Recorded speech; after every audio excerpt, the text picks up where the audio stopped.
Hello, everyone, and good evening. Welcome to our webinar all about mental health, loneliness, and isolation. This evening, we're going to be hearing from three superb speakers who are going to be talking about this much talked about subject, mental health and mental illness. So, with us, we have this evening Amma Hagen, a clinical psychologist, Shailene Shah from Happy Life Habits, and Hinda Sharif from the charity Rethink Mental Illness. They've got some really interesting things to tell us to discuss today's topic. But before that, I wanted to welcome our own Rumit Shah, the president of Oshwal Association of the UK, who has a message for us about mental health and what we as the Oshwal community are doing to help people to manage mental health better. Jinendra and Pranam. As you may be aware, last week was Mental Health Awareness Week. This year, the theme was loneliness and the impact it has on our physical and mental health. It's also now an opportunity to talk about all aspects of mental well-being for our community, especially as we have, over the past couple of years, been living in isolation, bubbles, and constant fear of the pandemic. This has reduced our social interactions. When we talk about mental illness, suddenly there is an eerie silence in the room. Why do we treat the brain as an alien part of the body when it comes to its well-being? Mental well-being should not be a taboo topic, and we as a community will have to do a lot more to ensure that it is not. Our community will need to play a very important role in ensuring that we increase our social interactions in a safe manner and reintroduce programs like Street Support Network to rebuild the fabric of our community and help our members. Let's all make a promise today that we will remove the taboo and stigma we have historically attached to mental health and embrace and support the people to come through this. Mental illness is not a choice, but recovery is. Let's use the strength and unity of our community to transform mental health in the community. Let us all change and reconnect. Jai Oshwal. Thank you so much, Rumit Bhai, for that great message. And indeed, as a community, we are doing good work, and we're going to continue to do great work in this area. Mental illness is what we're talking about today, and how to manage this and where to get support if you are somebody who is finding this to be a problem.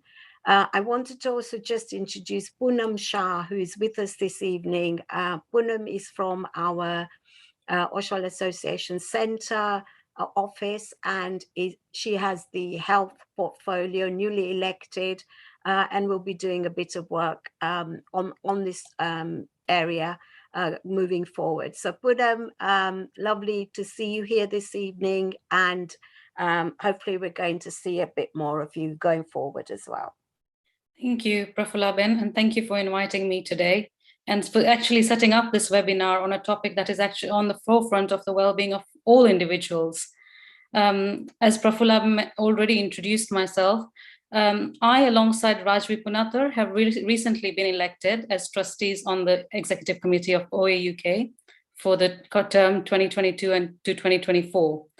And we are also the co-chairs of the Health and Wellbeing portfolio at the executive level. Prafulaben, the work that you are doing to raise awareness on mental health is so heartwarming, and we look forward to interacting with you even more over the next 2 years. So thank you, Prafulaben, and over to you. Thank you very much, Poonam. And we're going to crack on now with today's webinar. And I want to introduce our first speaker.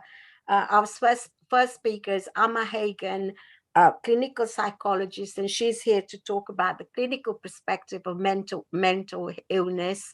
All of our panel and our speakers today will be taking your questions a bit later at the end of the webinar. So if you have questions, please do post them in the chat on YouTube, and let us have those questions. And I'm sure our panel will be very happy to answer your questions. So Amma, if you're ready. Thank you. I'll just share my screen.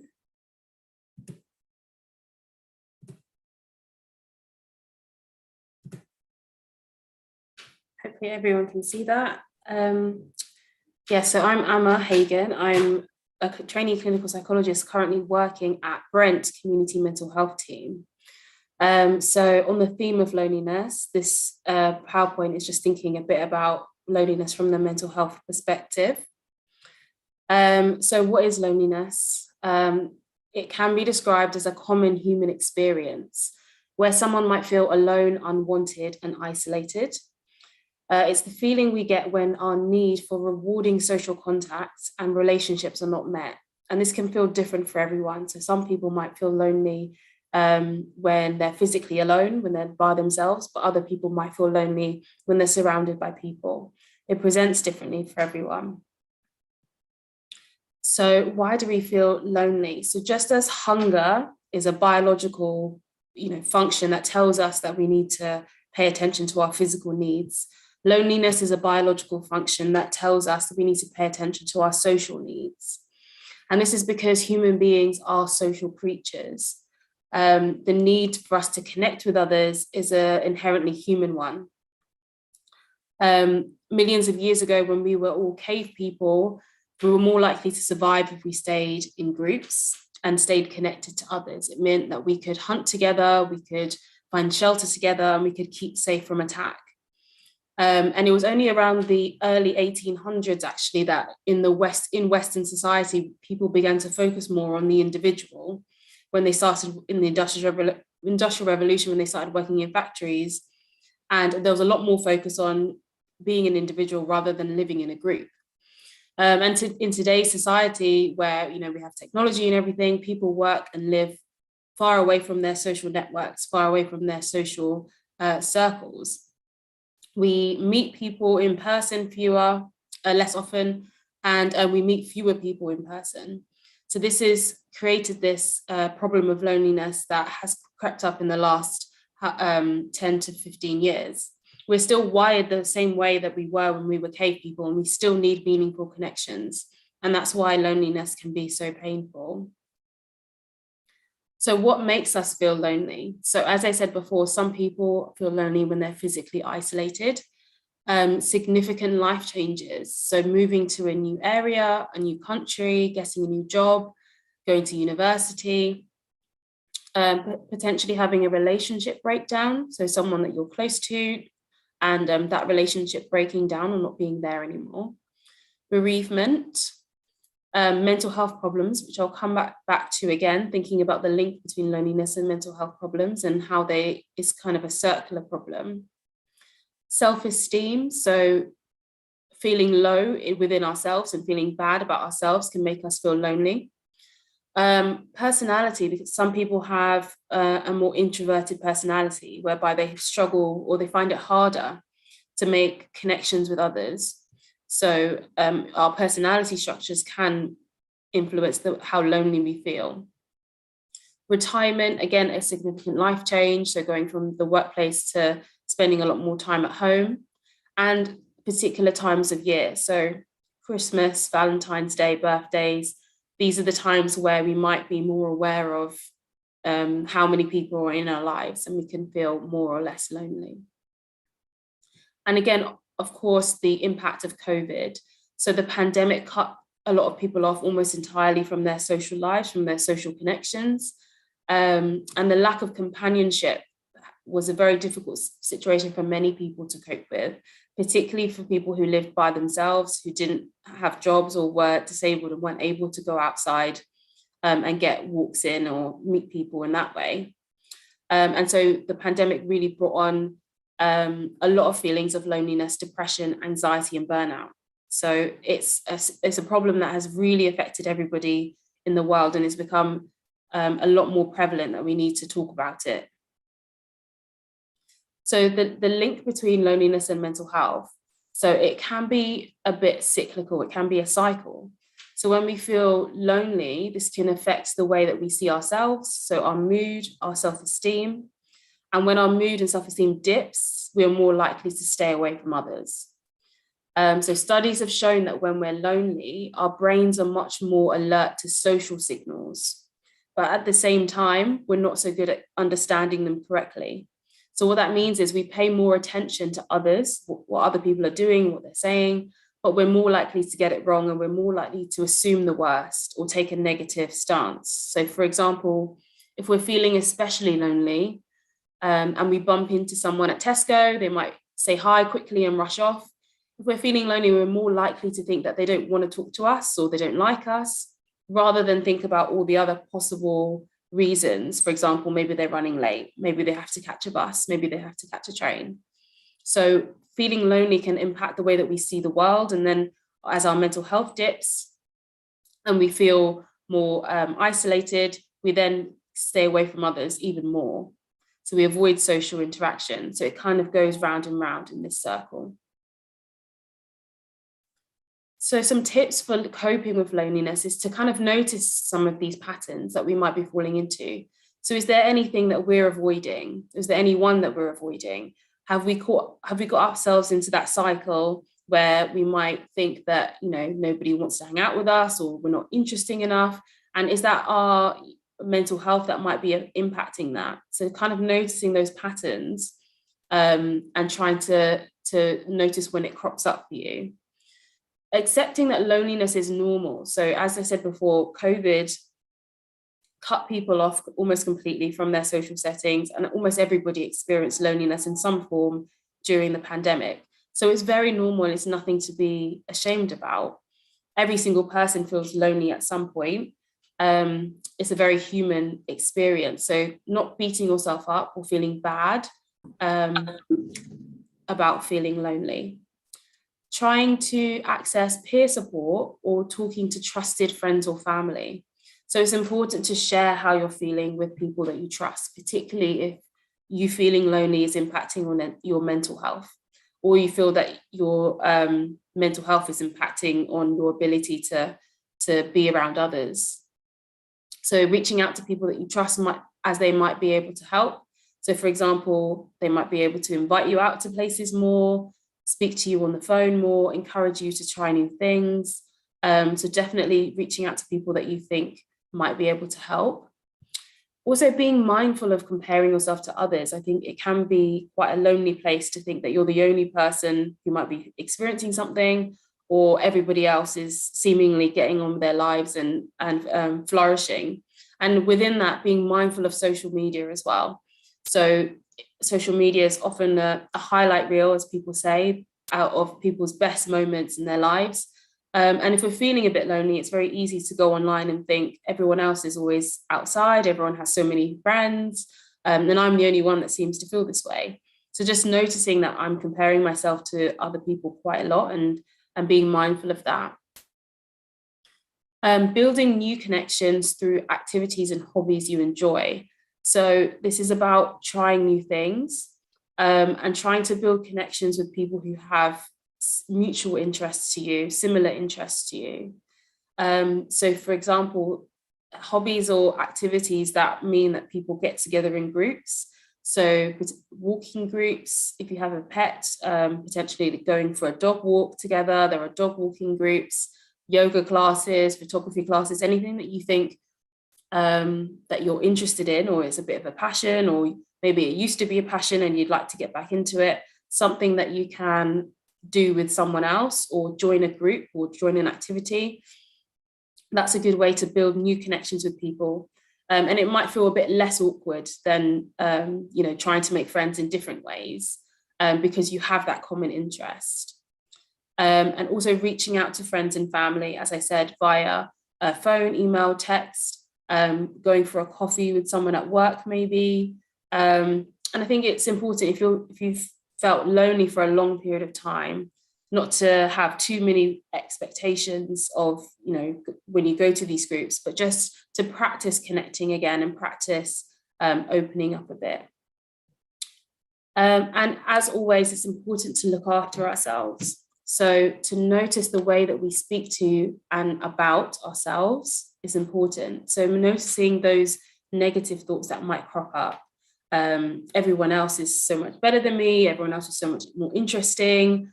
I'm the only one that feels this way. I don't have any friends. These are sorts of negative thoughts. They can also have a huge impact on the way we feel about ourselves. So noticing that and trying to practice being kind towards ourselves, giving ourselves the benefit of the doubt. We've all been inside for the best part of the last 2 years. So just giving ourselves a bit of grace. And it might take a bit of time to get back to the connections that we had before or to build new ones. Making time for the things we enjoy. So making sure that we're not getting bogged down with work or school or whatever it is. So making time that we have for things that we enjoy. The next couple won't be a surprise to many people, but making sure that we're sleeping enough at nighttime, a good balanced diet, and exercising. So exercising, also spending time outside. So exercise that can take you outside is also great. These are all things that help us feel a bit better about ourselves. And when we feel better about ourselves, we're more likely to or we're less likely to pay attention to the negative interactions that we might have with people. And we're more likely to see things in a balanced way. Being around animals, if you like animals, avoiding alcohol and drugs. So if we're feeling lonely already and we're abusing these sorts of things, it can make it worse. So avoiding alcohol and drugs and practicing mindfulness. So I've spoken about mindfulness throughout the whole talk, but being mindful about the way that we think about ourselves, the way that we feel about ourselves, and noticing any patterns that are coming up with our mental health as well. So here are some books that might be helpful for people if they would like to read more about loneliness and mental health. And then if you're particularly worried about your mental health, the first point of call would be to speak to your GP, who would be able to signpost you to the relevant service.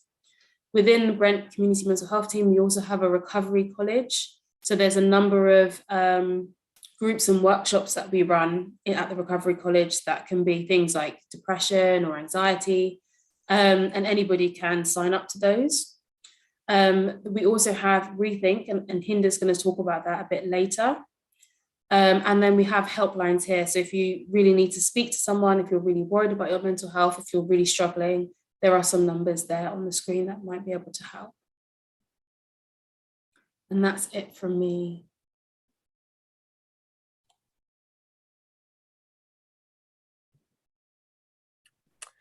Amma, thank you so much. That was really, really insightful. And you made a couple of references to things like not comparing yourself to others, making time for yourself, being mindful of some of the things that are going on around you. And of course, the accentuation of all of this through the pandemic. So we'll talk about that a bit later on as we continue with the webinar. And I'm sure we're going to get lots of questions as well. So do stay for the Q&A as well, and we'll pick up some of these in terms of themes. So you mentioned mindfulness as one of the themes, and I'm sure going to our next speaker, who's Shailen Shah, who's going to talk to us about happy life habits.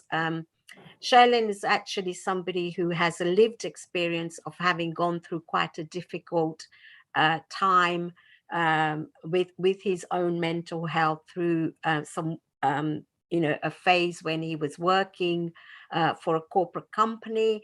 And so he has a first-hand experience of some of the things that he's going to talk about today, and also giving us lots of tips about how to actually manage our mental health better. So if you're ready.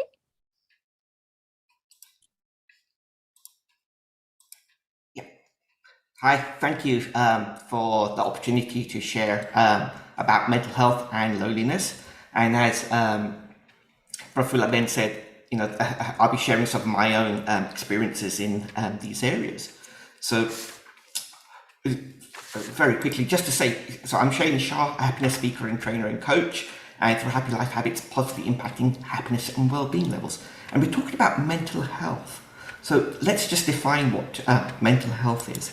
So the World Health Organization has shared that mental health is a state of well-being in which the individual realizes his or her abilities, can cope with the normal stresses of life, and can work productively and fruitfully, and is able to make a contribution to his or her community. So a couple of the key things here is normal stresses of life. The last few years haven't been normal. So we've all had these stresses of life, and a contribution to his or her community. And community is so important for our mental health and in terms of loneliness. So those are a couple of the key things to take away from that part. Another definition, which is quite nice, is to think, feel, and react in a way that you need and want. So that's one there. And any condition that affects our mood, thinking, and behavior, or disrupts an individual's everyday of life is something that can cause impacts on mental health. And Amma shared some of these, in particular, for loneliness. She shared about physical isolation, moving to a different country or so forth. So my experience of physical isolation, comes to mind of on honeymoon in the Maldives and away from family. This is a time when mobile phones weren't easily available or affordable, and my wife having an emergency operation. So we were not with family or able to really connect with family during that time. So that was one related to physical isolation. Some of the life changes were mentioned of university. So the first few days at university, the first year, were difficult and challenging. And also, come at the end of the first year of university, moving into the second year, that summer, I didn't know where I was going to stay. So I'm moving in afterwards into a house with 3 people I didn't know. So during that period, there was a sense of loneliness. When I got my first job, I was posted in USA for a brief period of time on a project, and I spent my birthday out there, again, away from family and friends. And it was the one and only time I spent my birthday away from everyone, and it was difficult. And never again have I done that, of being away from family and friends for my birthday. Bereavement was another one mentioned, and during the pandemic, many of us have lost people. I lost my father at the end of 2020, 2 weeks before Christmas, and it was just as that lockdown kicked in. So we weren't able to bereave and grieve with the connection of family and friends physically. So we had to do it virtually. And then mental health problems wise, various things can impact it. And for me, it was stress at work that had triggered it. And so very briefly, the story was that I was working silly hours on a project which was very demanding, and using or being asked to play a role which was beyond my skill set and without the support that I needed. So I found it overwhelming. I was not sleeping well because of worry and stress.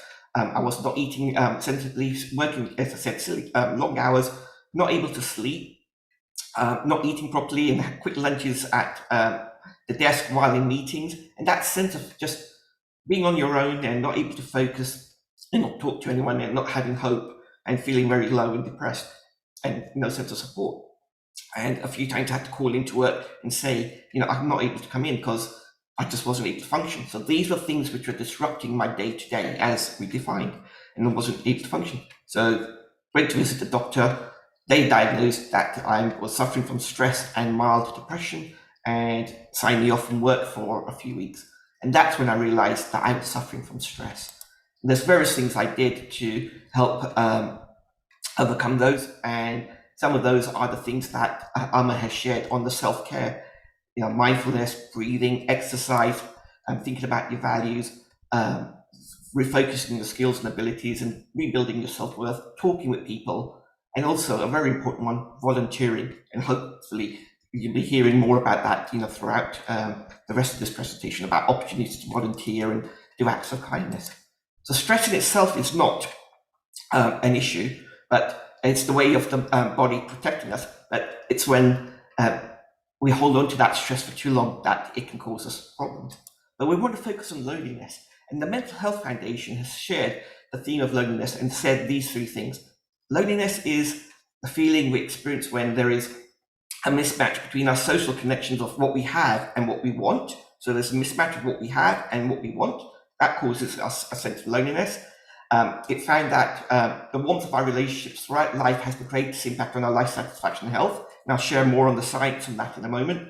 And what they found during lockdowns is that loneliness, went up 3 times compared to pre-pandemic levels. So it just shot up 3 times.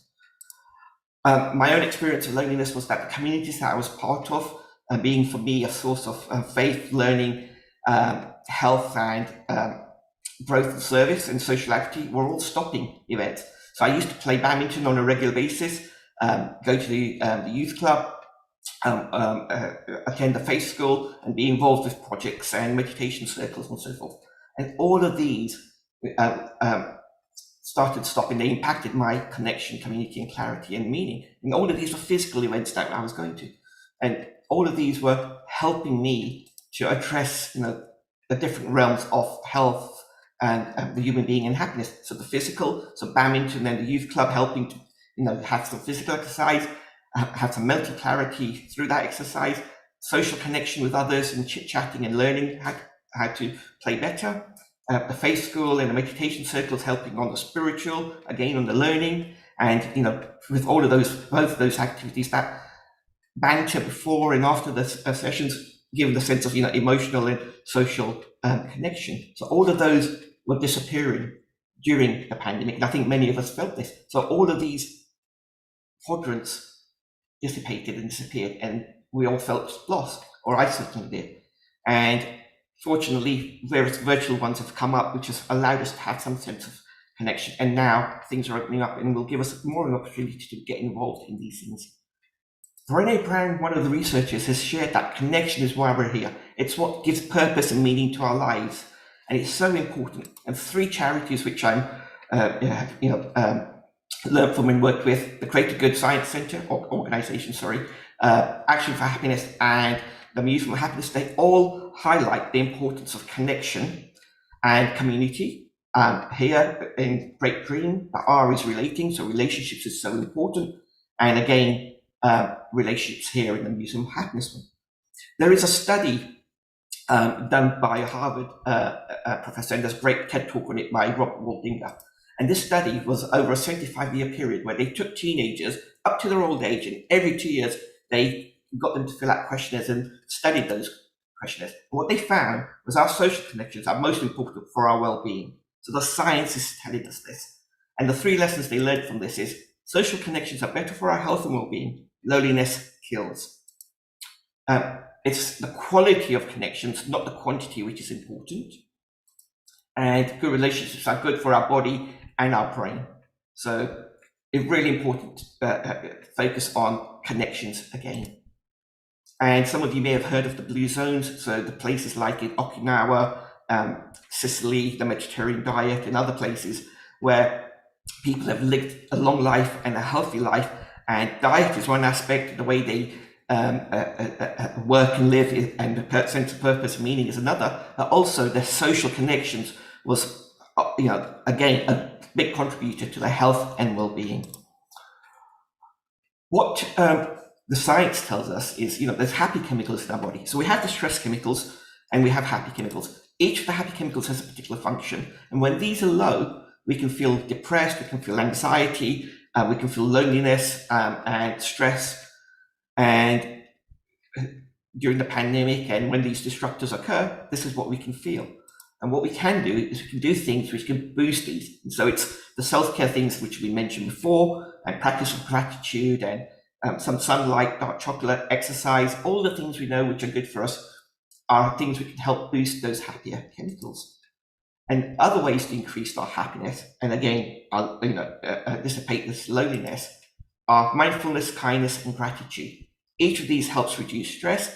Each of these helps us think about other people, and in particular, kindness helps us connect with others. It lessens depression and loneliness. And gratitude, again, gives us a sense of connection with others. And in suicide patients, a practice of doing a gratitude letter increased, hope for these people and optimism. So it, saved many of their lives. With gratitude, and I've been practicing it for over 7 years, it fits on the mental and the emotional part. So our thinking and our feelings, it helps nurture those. And again, when we practice gratitude, there's us, the receiver, there's the gift, what we've been given. So that's the two components of gratitude. But the third is when we think about where that gift has come from. And when we think about where that gift has come from, that increases our sense of connection, whether it's the universe, whether it's nature, whether it's God, or whether it's someone else. And that, in its turn, helps us be be more proactive in our social behavior and connect with others.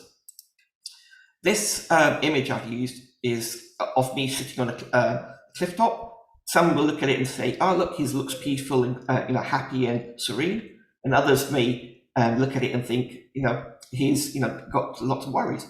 In fact, I was happy and serene, but what's going on in my head, you won't know by looking at this picture. And that's the thing with mental health. We can't necessarily see what is going on in people's heads. I could be looking out for one last time and take the final steps over that cliff edge. We don't know. Important thing here is this middle image of Robin Williams. You might just be able to see. He's a fantastic comedian, actor. He took his own life a few years ago due to loneliness and depression. And the quote he shared, which really hits home for me, is, he says, "I used to think that loneliness was the worst thing. Being alone was the worst thing in the world. It's not. It's the worst thing in the world is being with people who make you feel alone." And that's where our responsibility comes in. And this is where we are able to make a difference. There's almost 8 billion people on this planet, so we are part of that problem. But with 8 billion people on this planet, loneliness should not exist. We are part of that solution, and all we have to do is be a little bit more friendlier, kinder, aware, and connected.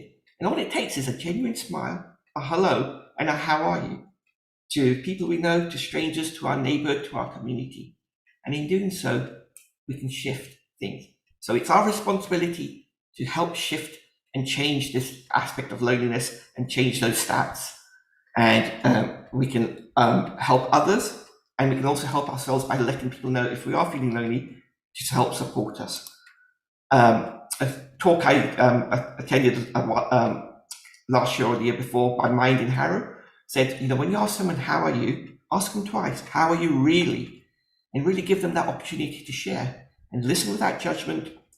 Be there for them, let them know if you're willing to help, and identify next steps and encourage them to seek help. So it's really our responsibility to help each other and ask, how are you? And make that connection and be connected.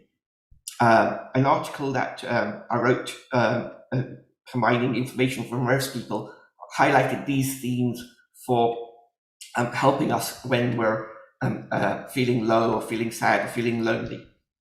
And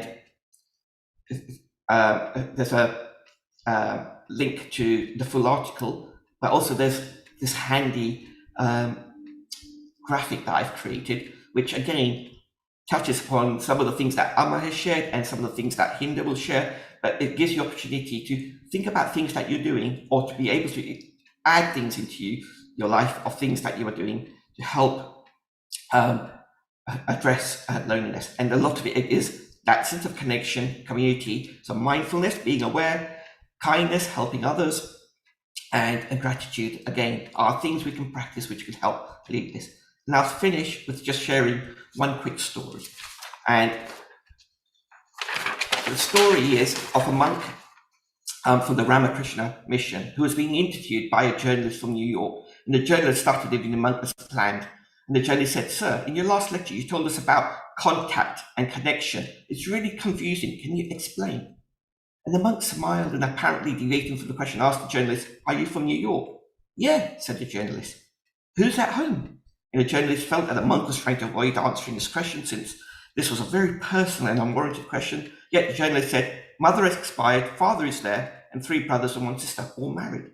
The monk, with a smile on his face, asked again, "Do you talk to your father?" The journalist looked visibly annoyed. The monk said, "When did you last talk to him?" The journalist, appraising his annoyance, said, "Maybe a month ago." The monk said, "Do your brothers and sisters meet often? When did you last meet as a family gathering?" And at this point, sweat poured down the forehead of the journalist. Now who's conducting the interview, the monk or the journalist? It seemed the monk was interviewing the journalist. With a sigh, the journalist said, "We met last Christmas 2 years ago." Many of us can relate to this. "How many days did you all spend together?" the monk asked. The journalist, wiping the sweat from his brow, said, 3 days. "How much time did you spend with your father sitting right beside him?" The journalist looked perplexed and embarrassed and started scribbling something on paper. The monk carried on. "Did you have breakfast, lunch, or dinner together? Did you ask how he was?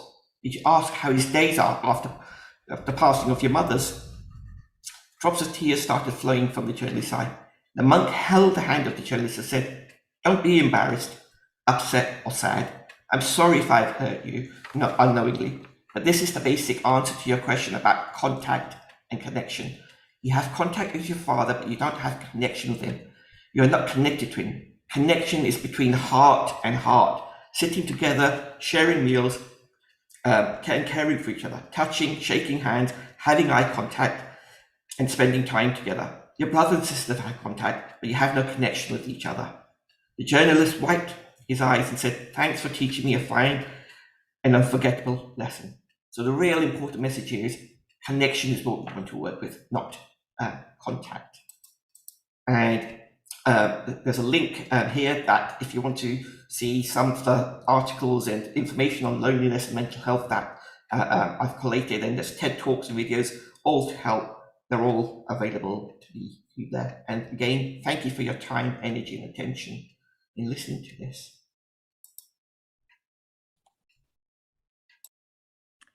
Shalenbai, thank you so much. A lot of really good information there. You referenced gratitude, kindness, connections again. So there's definitely a theme running through our webinar this evening about connections and how that helps to reduce loneliness and isolation. And I'm sure we're going to hear it again in the next presentation. So my pleasure now to introduce Hinda Sharif from the charity Rethink Mental Illness, and Hinda's going to tell us a bit more about the peer support that's available and where can people go for help.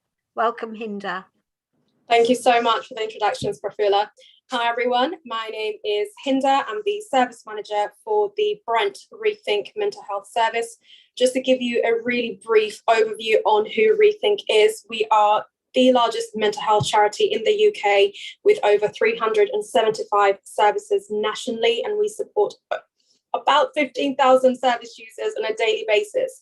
Our services do comprise within advocacy. We've got staff within criminal justice systems as well as prisons. We work in housing, supported livings, community services, as well as carers. Now, to give you an overview with our service on who we are. So the Rethink Brent Mental Health Service started in April 2021. We work in very close partnership with our commissioning body, CNWL, or Central and Northwest London Trust. We have pathways including befriending, peer navigation, workshops and groups, and substance misuse, which is delivered in partnership with Change Grow Live, or CGL, if you're familiar with that. The service supports people from the age of 16 to 25 for the young adult service, and then we have the adult service, which starts from 18 and above. You do have to be living in the borough of Brent, of course, have an underlying mental health illness, or if you are accessing our substance misuse service, you have to have an issue surrounding substance misuse, and you should be either accessing a GP within Brent or accessing CNWL services in order to use our services. However, we do have various workshops as well as groups which are open to every single person, including staff and members of Brent, which you can attend without being or accessing our services. Thank you, Jenny. To give you a little bit more detail with regard to the scope and remits of our service, we have befriending, which is supported by volunteers who work as community connectors to local services. So they will support service users to access services or resources in the community. They'll increase support them with things including going to the local cafe, or it could even be supporting service users to access, it could be local shopping centres, or support them with integrating into community activities as well. So it's a great element to reduce loneliness as well. We then have peer navigation workers who work directly using their own lived experience of mental health, and they support you with, could be things such as benefits, it could be housing, there is employment, training, education support that's also available for you to receive support from. And then we've got the workshops and groups, which I will go into a little bit more detail about, some of my exciting parts to talk about.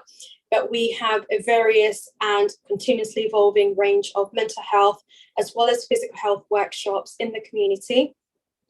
And then lastly, we have the substance misuse service. Of course, like I've mentioned, it's delivered by the Change, Grow, Live organisation, and they support with alcohol or drug minimisation, as well as supporting you to access treatments based on your own personalised or individual needs. I've mentioned this briefly, the young adult service that we do deliver support for. This actually was just recently, very recently launched. It's a service tailored for young adults, so from the age of 16 up to the age of 25, very similar to peer navigation, where we do support you with a range of concerns surrounding, it could be employment, same again, housing, training, but it's same again, it's tailored to the needs of what you will need to work with you.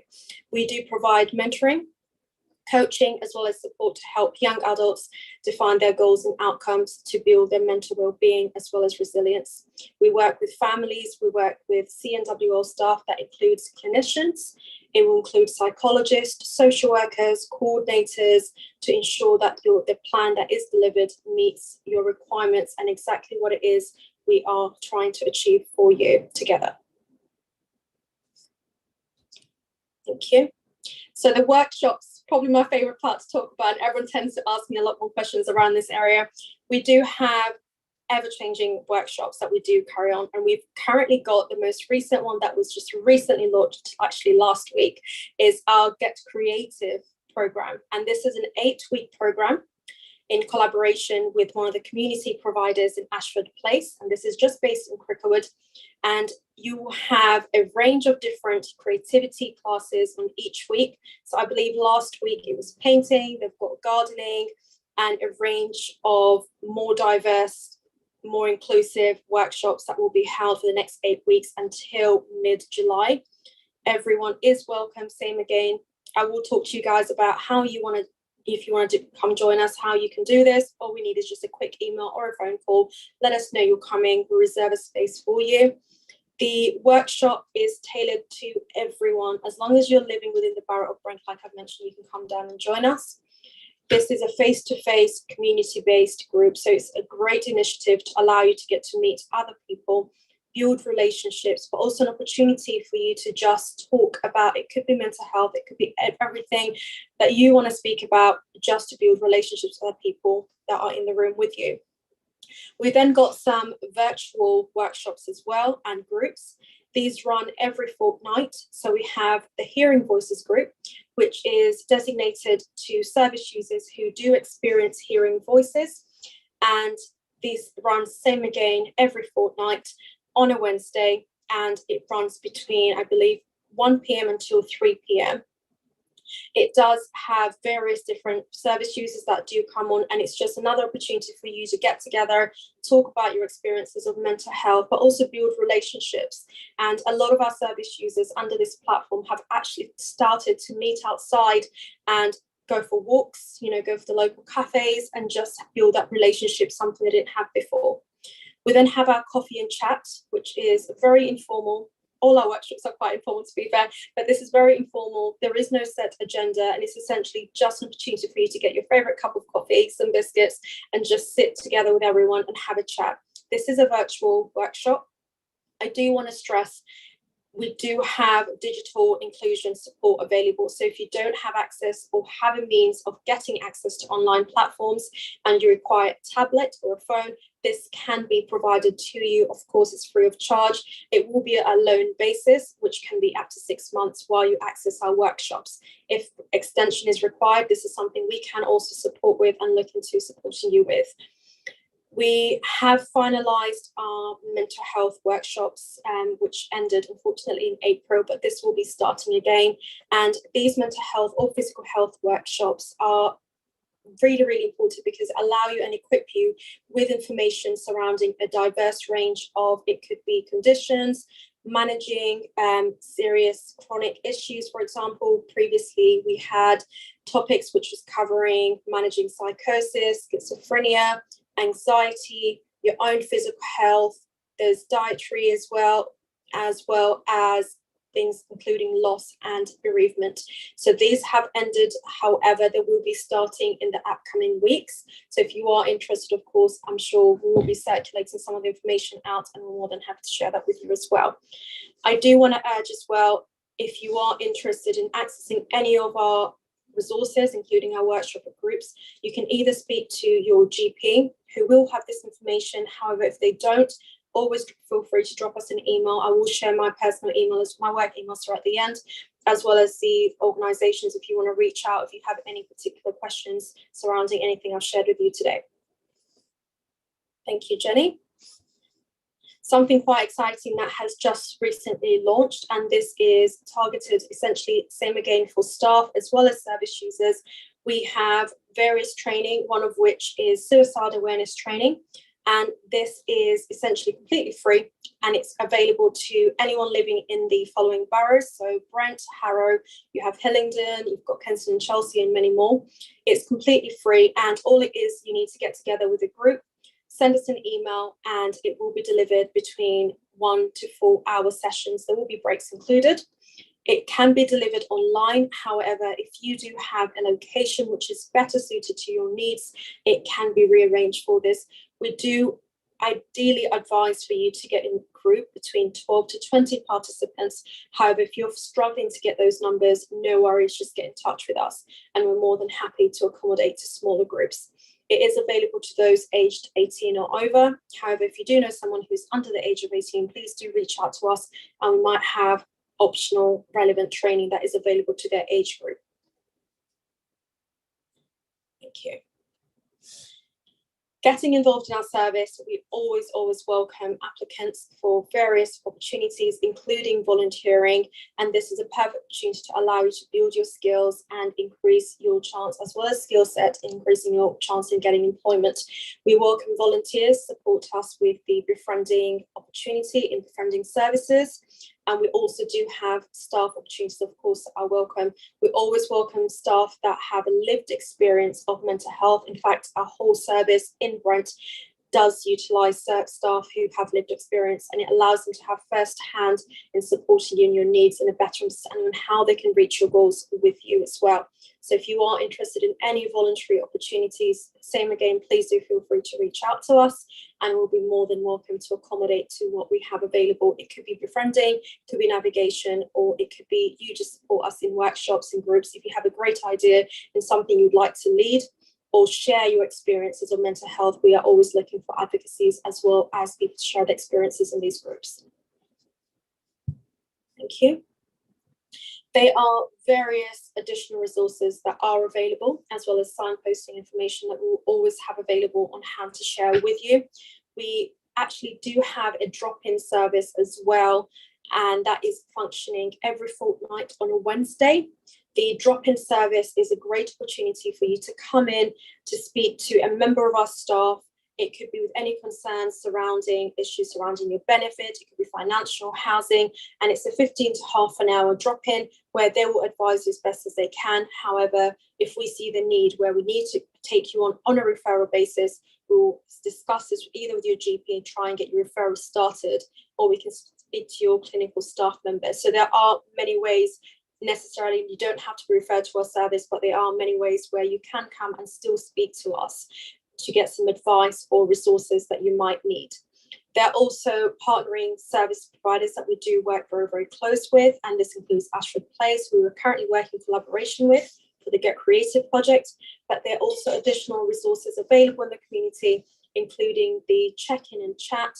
There's Thrive in Brent, there's the Cove, there's Abbey Community Centre, But what I do want to stress today to everyone as well, there are so many resources out there in Brent. However, it's always difficult, I understand, for you to access this. I will be sharing our email address, and if there's anything that we can support you with in accessing resources or signposting information, please do drop us an email. I'm more than happy to look into those matters for you. Thank you, Jenny.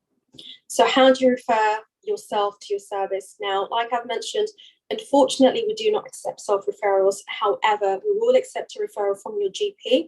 There is a form, your GP can complete this with you. You can email us, and we're more than happy to advocate on your behalf and get this form completed by your GP.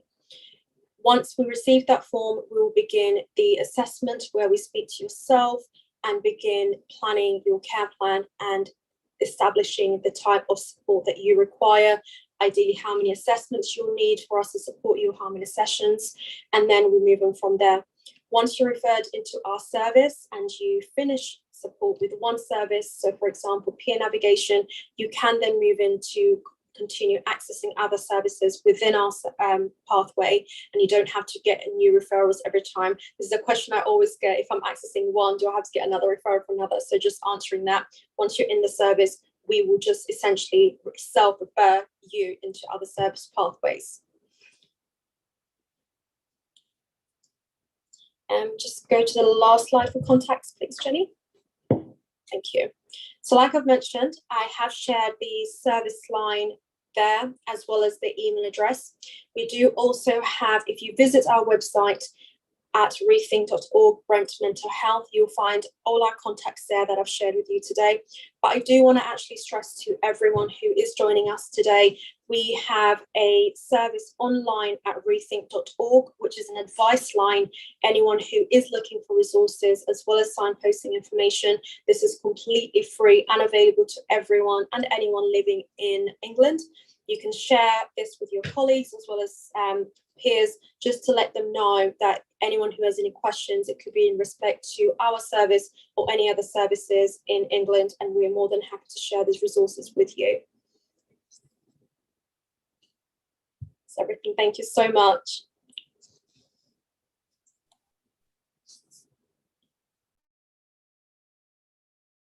Thank you, Hinda. A great deal of amazing information there, and a lot of really good support available to people in Brent and beyond, actually. So, you know, fantastic.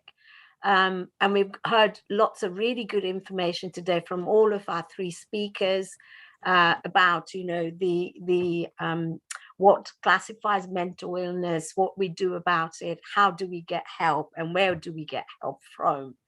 So we have a lot of questions already posted on YouTube, and I'm going to invite all of our speakers now to help answer those. And myself and Jenny are going to be facilitating this. So if I can ask everyone, please, to join us and come on video, that would be lovely. Thank you.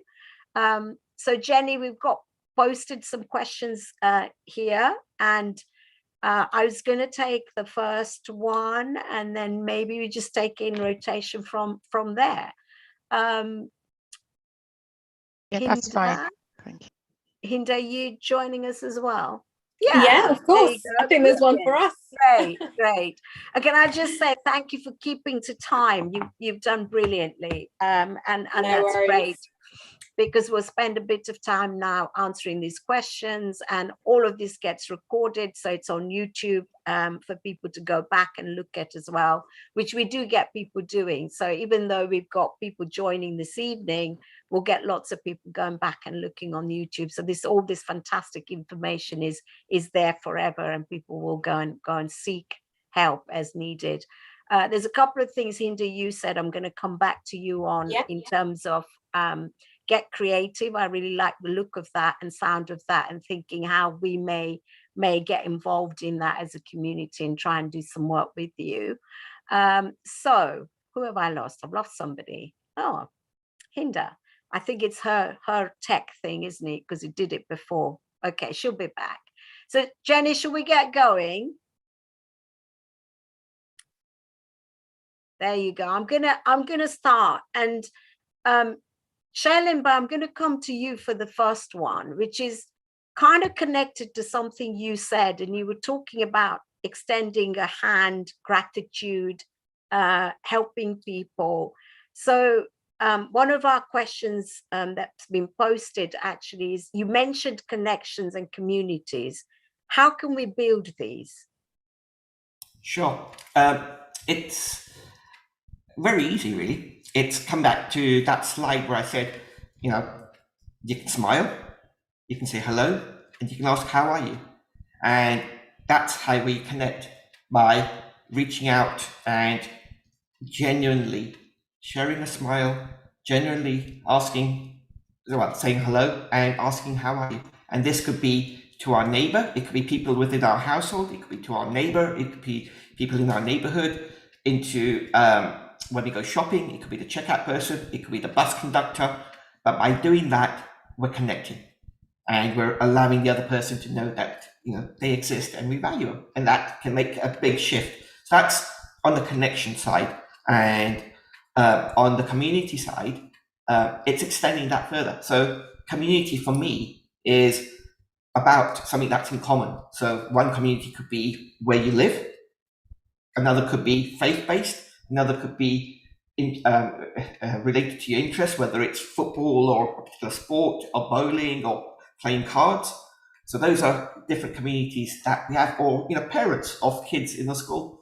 So different communities, and it's finding communities which resonate with your interests and the things which are important to you, and going to those communities and introducing yourself and being and going regularly.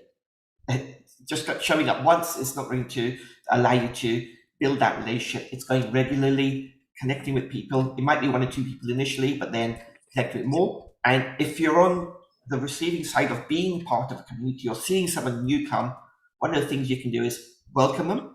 And one of the things that I remember somebody did, where I was in a meditation circle, people were in a group chatting, I was off to the side, the person saw I was on my own, he opened up the circle, called me over and pulled me in and included me in that conversation. So that's what you can do. Great, thank you. And Amma, in fact, you mentioned a bit about this, didn't you, in your talk? You were talking about doing things that interest you, your hobbies, so then you find like-minded people that perhaps you will connect with. Do you want to add something to that one?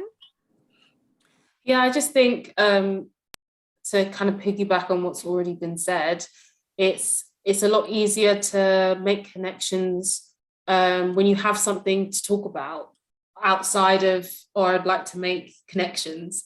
So things that you already enjoy, that you already like, or things that you used to like, it's a lot easier to focus on, an activity and connect over that than it is to walk up to someone and strike a conversation sometimes. And I find that when people do become more active, the opportunity to make new connections increases. So even if you do something by yourself that you used to like going to a gallery or a museum or just going for a walk, the opportunity for you to meet people who are doing the same thing also increases. Brilliant, thank you. Jenny, going to hand over to you for the next one. So we've got, I think, question 2 already ready there. Yes, thank you, Profula. So the next question, which I feel is kind of related, and I might just ask this back to you, Shailin, is, how can communities alleviate mental illness associated with loneliness? So I'm reading this as people who are part of communities that have people visiting and attending those, is how I'm reading this. And so I think the way they can help with that is part of what I shared before, of if you see someone new coming into your community, going over, talking to them, welcoming them, introducing them to other people. That is that. And again, remember that loneliness is that mismatch between the social connections of what we want and need compared to what we currently have. So it's that part. And us as an individual can actively look to increase those connections to meet that mismatch. So that's one part. And I think the other thing with the communities is with mental health or mental illness, what we've got to remember, it's a scale. This has often been shared, and I'll just reiterate it to highlight it. Our mental health can be on a scale where sometimes it's not so good and sometimes it's very good, and we fluctuate up and on that scale. So there's various things which can cause us to be at the lower end of the scale, and what's sometimes termed as mental illness, and other times we can be at the other end of the scale. And remembering that this is natural, like our physical health for everyone, it can be up and down. It's there. So us, with these seminars, we raise that awareness, and we communicate, and with that awareness, we interact differently than 10, 15 years ago. Thank you so much for that, Shailene. I wonder if you wanted to add anything to this before we move on to the next question. I think you've pretty much covered it. Excellent. I'll hand back over to you, Prafula. Thank you. So we have a question, and this always comes up. There's always a medical question about medicines. So there's one here. It says, is there any way of keeping away from antidepressants when depressed? Is there an alternative? Hinda, I'm going to bring you into the conversation here. And I'm wondering if you, in the work that the charity does, do you come across people who have clearly come to you, referred to you, and the GP has referred them maybe? Have you come across this? And if that's the case, then is there an alternative to taking antidepressants? The first thing I always add is it's dependent on the individual themselves, on essentially what they are going through and what their preference is. We do, of course, we'll have service users. We don't preferably actually do the medication ourselves. This will be prescribed by the clinical teams. However, in circumstances where we have had service users that have come to our service and they prefer using more, getting involved in creative, groups or workshops instead of medication, some has worked and some hasn't. But I always remind this is, of course, dependent on the person themselves, the diagnosis, their symptoms, sometimes a combination of both. Medication as well as interaction in workshops and groups might actually work brilliantly quite well as well, and you might find this is supporting your symptoms, and then it's also allowing you to engage with other, could be service users, or you're allowing you to engage in other activities that's boosting your mood. So it's almost enhancing the medication to a certain degree. But same again, I do urge, obviously, always do speak to your GP. Always do speak to your clinical or clinician, it could be a psychologist, to see what the best or most suited option will be for you. Brilliant. That's great. Thank you so much. And yes, I think Shailene Bai often refers to meditation and other forms of, trying to help yourself in this situation. So maybe a combination of things as well. Thank you. So Jenny, back to you.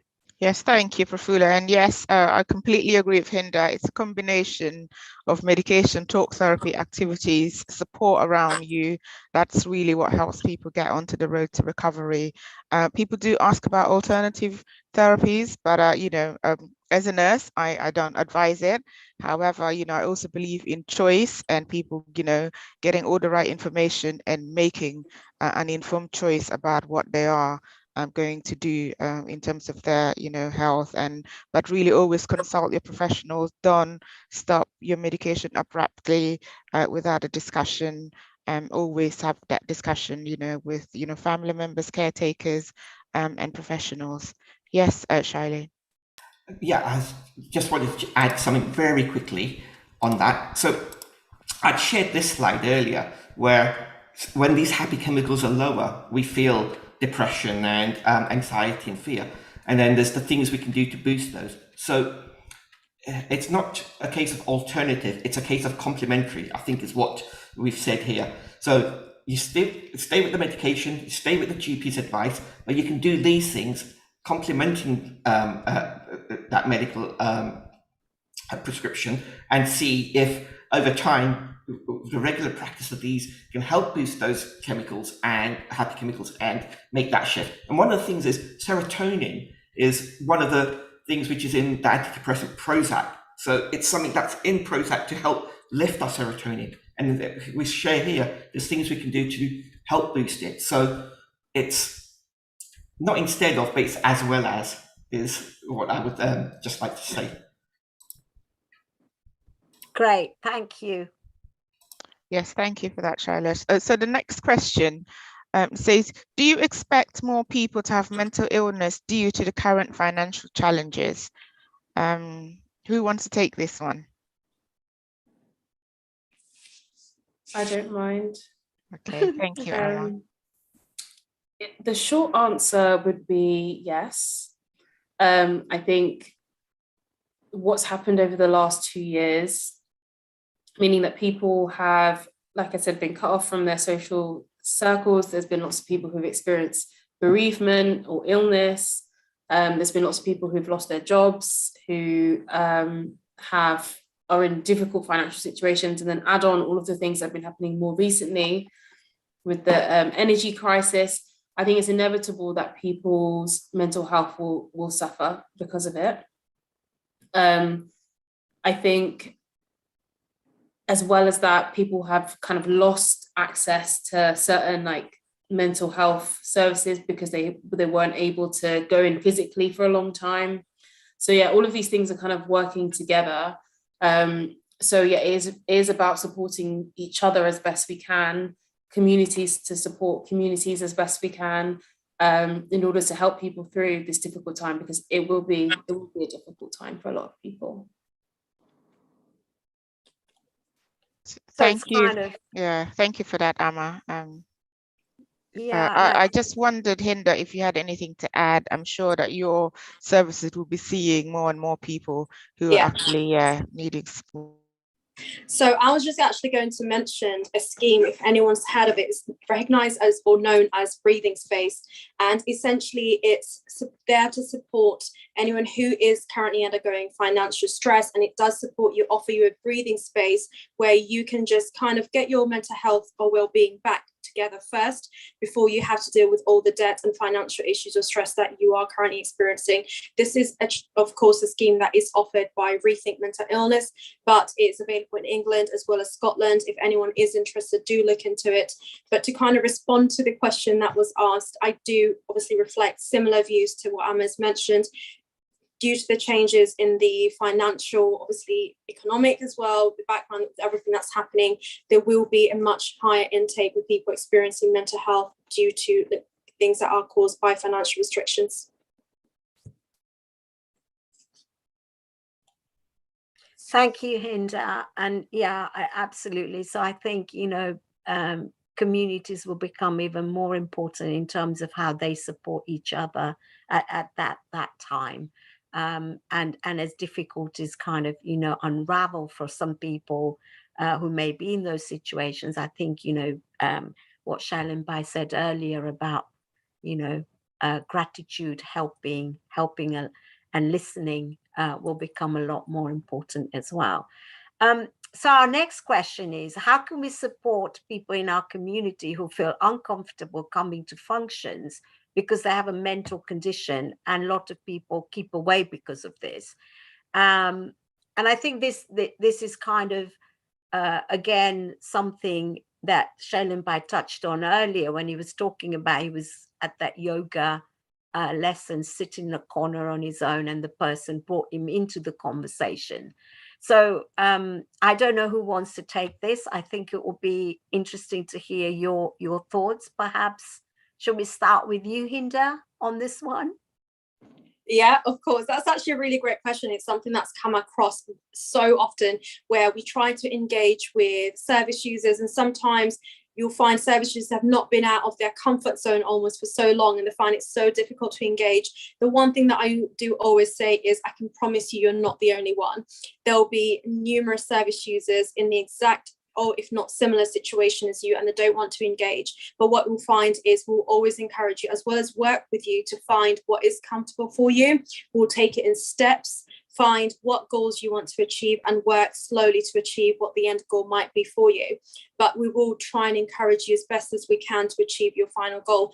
What I do want to urge as well is, if there is a certain activity or workshop you want to join, but you think, oh, I don't feel comfortable coming out, we have virtual platforms as well, where you can kind of do it in the comfort of your own home. You can build relationships with other service users, and then you can feel a lot more comfortable. But we do also have befrienders available who can come as well and support you to engage in activities in the community.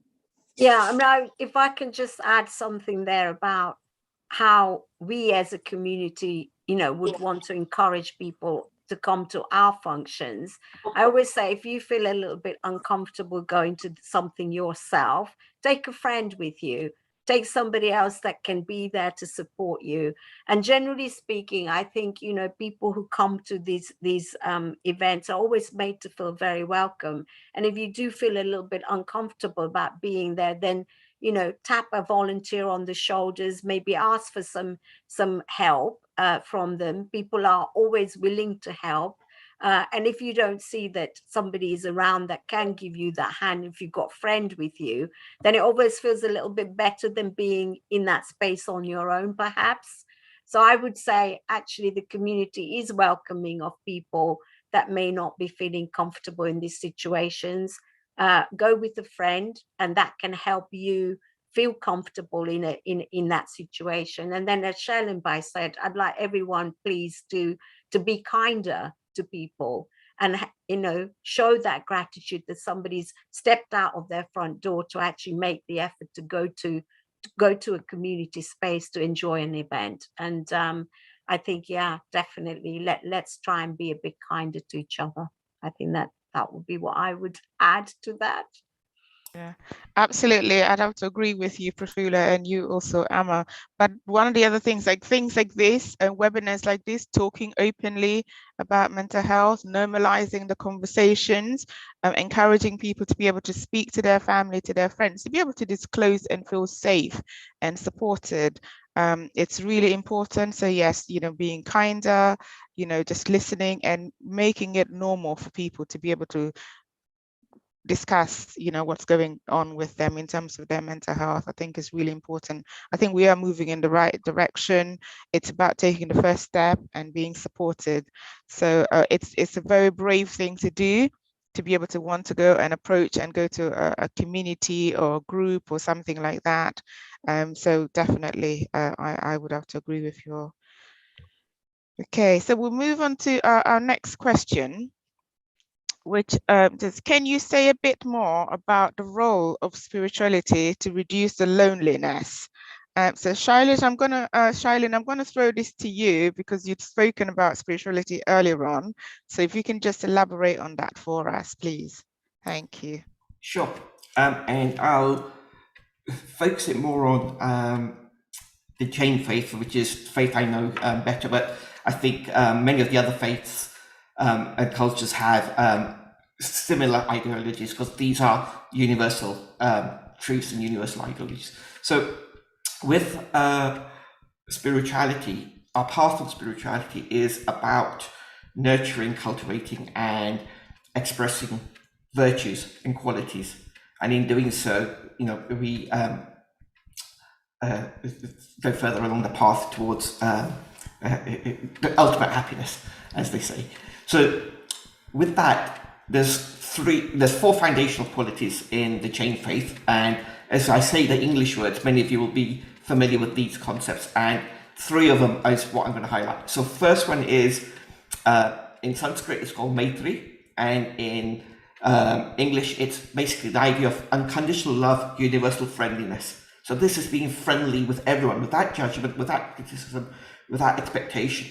So to every other living being. So if we are able to cultivate that universal friendliness, and like I said, all it takes is a smile, a hello, and a how are you? We're working in that space. So that's one aspect which can then help others feel connected and less lonely. The second is there's the quality of pramod, which is appreciating the qualities in others. So this is gratitude being expressed.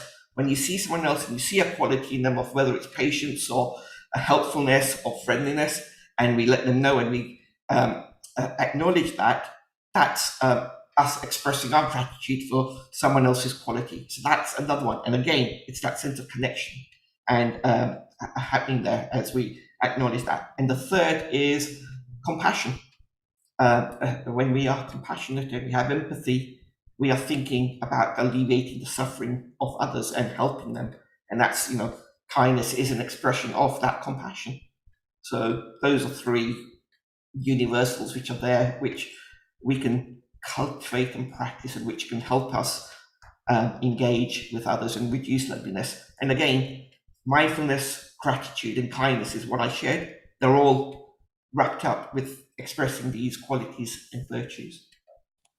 I just want to add one other, Shailin, and that is in some cultures, spirituality is sort of described as, the faith itself, but could be other things as well. And in the Jain faith, we have a very important sort of element to add to this, and that is a bit similar to the choirs that you see in churches. We have a lot of sort of singing of bhajans and stavans, and that is seen to sort of elevate people's, mental health to a nicer place. And it, lots of people do this in groups, and that also helps people to connect to other people and alleviate loneliness. So I would say that is another really important facet of the faith. But anything that kind of calms the mind, I think, is good. Amma mentioned some of these, like gardening, which was mentioned in your talk. And in Jainism, we talk about, the care of the whole environment, the entire universe.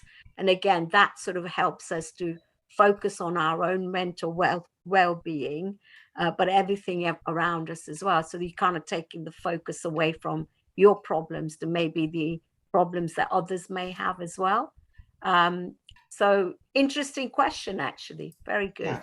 Sorry, just to add one thing that you just shared about that community part. So as you said, singing bhajans and listening to things which are positive and inspiring, and talking about qualities and virtues and how to improve ourselves. So that's that part in helping others and so forth.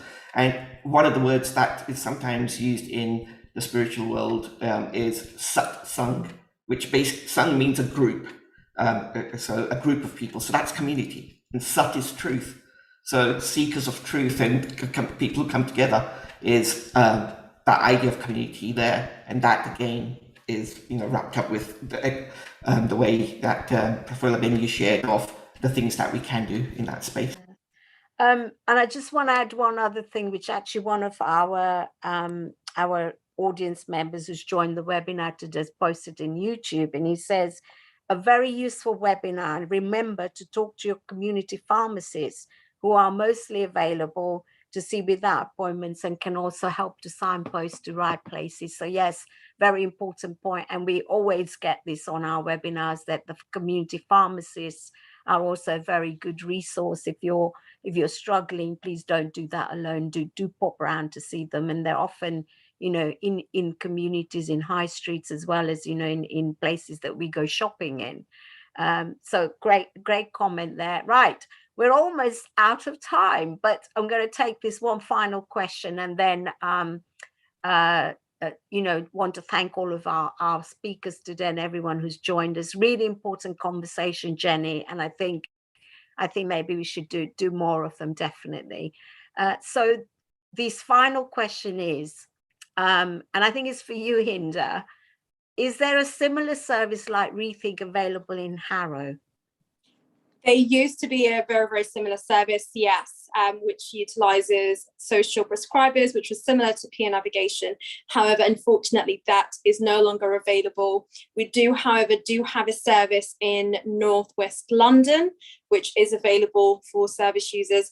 But if there are anything particular that you would like resources or signposting information to, you can always still reach out to us, and we're more than happy to utilise our resources to find something that might be suitable for you in Harrow. Thank you. Oh, brilliant. Thank you. And I know you said some of your services are available online as well. So obviously people can access them from anywhere. And a lot of actually Shailin Bai's information is on his website. Amma, your information you said is also available. So, and anyone that missed the presentations earlier, of course, it's on YouTube now. everything that was shared here is on the YouTube channel. So coming to the end of this, and thank you. It's been really lovely to have all of you with us, and thank you for the time you've given this, not just for the webinar, but for the preparation of it and getting to today.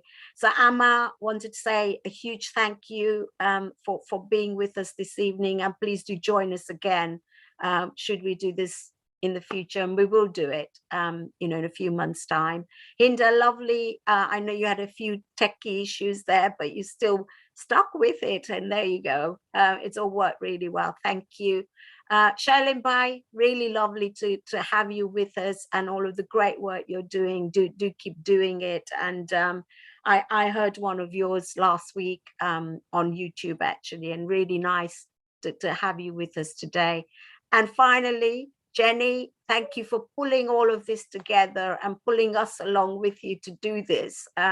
It's been a pleasure to have you host the Q&A with me, and to kind of help us prepare for this as well. Thank you very much. Absolute pleasure to be here. And thank you to all the speakers as well, all experts in their fields. It's been wonderful. Thank you. And then I was just going to thank our lovely colleagues who've been keeping us on the straight and narrow in terms of the tech and hosting this evening. So we had Kilit and we had Hemel Ben there, who's been doing all of these webinars with us. And then Poonam for coming to say hello and introduce herself. So thank you everyone very much for joining us this evening, and do keep those questions coming if you've got any more. I'm sure I can take them offline to our speakers this evening. And once again, I thank everyone for joining. Thank you very much. Jai Jinendra, everyone.